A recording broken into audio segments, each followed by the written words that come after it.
For the most part, the Castlevania series has been a seemingly never-ending struggle between the Belmont clan and the immortal Dracula. With every 100 years after his defeat, Dracula rises from the dead, and the respected Belmont of that time would have to go out of his way to defeat him. This cycle held true for nearly 1,000 years until in 1999 when it was broken by the coolest Belmont of the bunch, the strongest vampire slayer to date, Julius Belmont.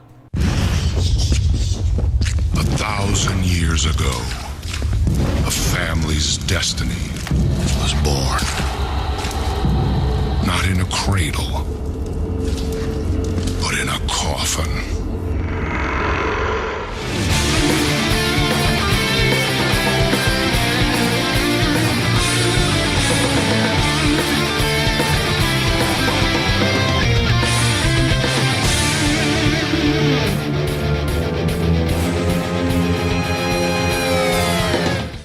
Julius Belmont is the last known Belmont from the family tree, being born in 1980. He's also the last Belmont of the original Castlevania timeline, and this is both true because of, well, the failings of his company, the Konami, and how they kind of fell off with Castlevania and switched to a brand new series, but also his actions in 1999. Though before we get into that, we should actually understand the meaning and inspiration behind both his name and his design. Now, first you have his iconic design. Julius's design appears to be modeled after producer, writer, and in some cases, the director of multiple Castlevania games, Koji Igarashi. As Julius both shares a similar facial structure along with facial hair to Igarashi, he also has an overall Western cowboy aesthetic to him, with a long duster, a snakeskin interior, red scarf, cowboy boots, leather vest, and chaps. This is because Igarashi is also known for wearing similar types of outfits around the office and to certain conventions. He's been seen in both cowboy boots, cowboy hat, and even more. In fact, Igarashi is known for his huge Western clothing lineup. Next, we move on to the names. First, we'll start with Belmont, or Belmondo as it's originally pronounced in Japanese, which is a direct reference to French actor Jean-Paul Belmondo. Jean-Paul Belmondo is a very well-known French actor and director who found a lot of success both in his home country of France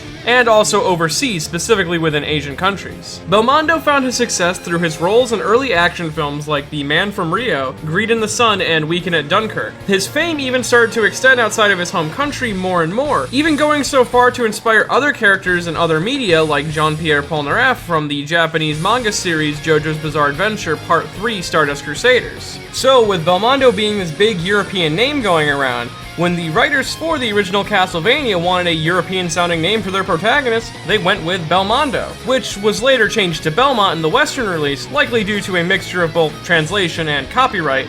Thus, the name Belmont was born, which actually isn't too uncommon for the creators of Castlevania, which takes huge inspiration from other outside media sources, such as the classic Ravenloft module from Advanced Dungeons & Dragons, which was almost copied verbatim for the original Castlevania cover, which again was also changed in the West. But since all Belmonts carry this history of their last name with them, it's really their first name that leaves them distinct from each other. And Julius is true to this formula, as his name seems to be inspired by Gaius Julius Caesar, or Gaius Julius Caesar, one of history's greatest generals and a genius tactician. As even from a young age, Caesar was amassing great honor, inheriting titles that would then go on to help him achieve even greater things in his future in the military, like doubling the size of the Roman Empire and inciting civil wars to take political power. His extreme ruthlessness in his military work helped him achieve the greatness he is known for today. And Julius Belmont reflects his name perfectly, be it in his ruthless approach to demon slaying, as Julius is extremely serious about how he hunts demons, even going so far to constantly remind Soma, someone who he considers a good friend, that if he begins to turn to a Dark Lord, he will just straight up kill him. Along with this, we are told that Julius is able to kill off monsters with natural regeneration abilities long before they have a chance to regen, which Soma comments is seemingly impossible. And finally, of course, we have his demon hunting loadout, where he carries only the essentials like Cross, Grand Cross, Holy Water, and throwing axes. When Julius hunts, he doesn't fool around. Also for reference, he's completely immune to time stop. Man keeps moving within the frozen time by pure rage alone. We also see Julius reflect Caesar's tactical mind when, right after regaining his memories, he instantly puts together what's going on in the castle. Stuff like why it's back, how Graham's a fake reincarnation, but most importantly, that Soma is the real reincarnation of Dracula. But the best example of Julius's tactical mind is when he formulated the perfect plan to end his family's long-running battle with the Dark Lord of the Night, Dracula. This plan being when Julius led an army of soldiers, demon hunters, Alucard, and other mystical beings into Dracula's castle on August 11th of 1999. This event was known as the War of 99, or the Demon Castle War.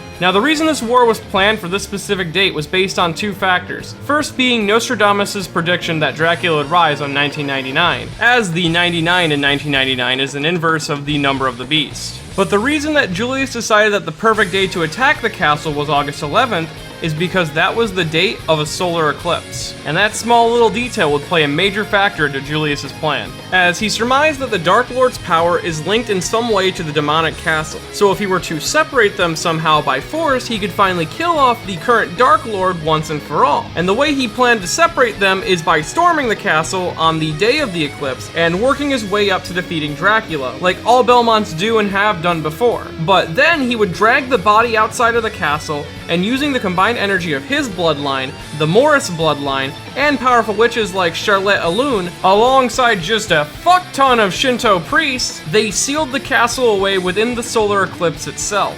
The ritual they performed is likely based on a classic Japanese myth about Amaterasu hiding herself away within a cave to contain her evil brother Susanoo's anger, which doing so gave solar eclipses the ability to seal away evil. And it's very likely that this ritual also is the cause of Julius's amnesia. Though, even with Dracula dead, his castle sealed away, and Julius's memories lost to the ritual, his adventures don't end here, as after sealing away the castle, 36 years pass, and within those 36 years, two more solar eclipses occur. First, on August 21st of 2017, which is the year, and probably date, of Soma Cruz's birth, which is very important because Soma would go on to be the reincarnation of Dracula, which implies that every solar eclipse that the demonic castle will try to leak out some chaotic energy to try to pull in a new Dark Lord to bring balance to chaos and order, if not kept in check. And then, you have the castle returning on September 2nd of 2035, but this time, the full castle reemerges and draws in anyone connected to it. This includes the 55-year-old amnesiac, Julius Belmont, who wanders the castle armed only with his sub-weapons and not the vampire killer, in hope to gain his memories back.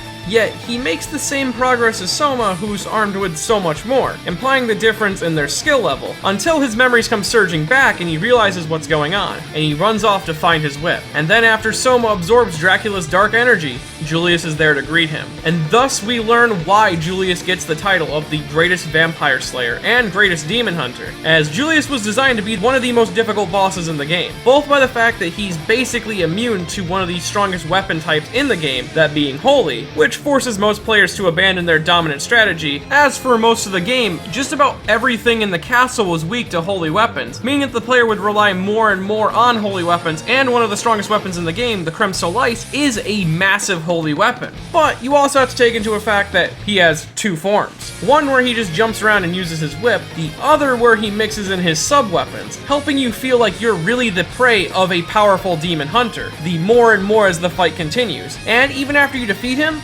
Soma realizes that Julius was holding back on him. A good example of this gameplay-wise is that none of Julius's attacks were doing holy damage, which they all should be since he is a powerful vampire hunter. And you are literally Dracula. Julius tells him that he was only holding back to see if Soma was truly too far gone to be saved, realizing that he was still in control of himself when Soma refused to attempt a finishing blow on a downed Julius. Along with this, he tells Soma that there's a chance to sever the ties with chaos in his soul, but if he doesn't, Julius will return to finish the mission, which I feel like it's pretty easy to tell that even if Soma did fall to chaos and become a truly powerful Dark Lord, that Julius could just slay him like he did the last. But luckily Soma did overcome the chaos and severed it from himself fully. But even here isn't where Julius's crusade ends, as 1 year later he heads out on a mission to prevent the crowning of another Dark Lord, though this is where his old age starts to finally catch up with him, as he is unable to defeat one of the new candidates for Dark Lordship because he's unable to use magical seals. But he was able to deal enough damage to the new candidate that they needed to draw dark energy from the gates of darkness within the castle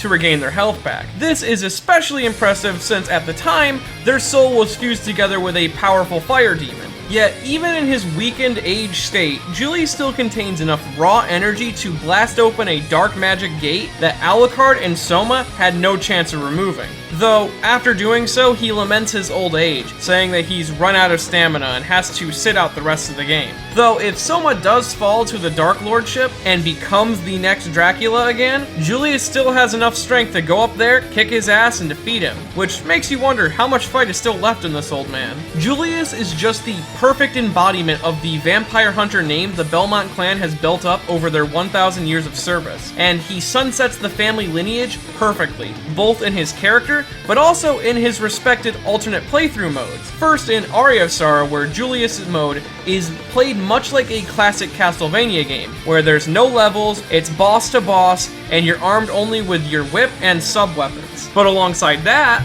in Dawn of Sorrow, the Julius mode is a direct callback to Castlevania 3, with a multitude of characters you can switch between, along with one of the characters being a direct character from Castlevania 3, Alucard. Julius is just one of the coolest characters in Castlevania altogether. Not only being the one to end the Belmont family curse, he also allowed his series to end with a truly glorious final Belmont.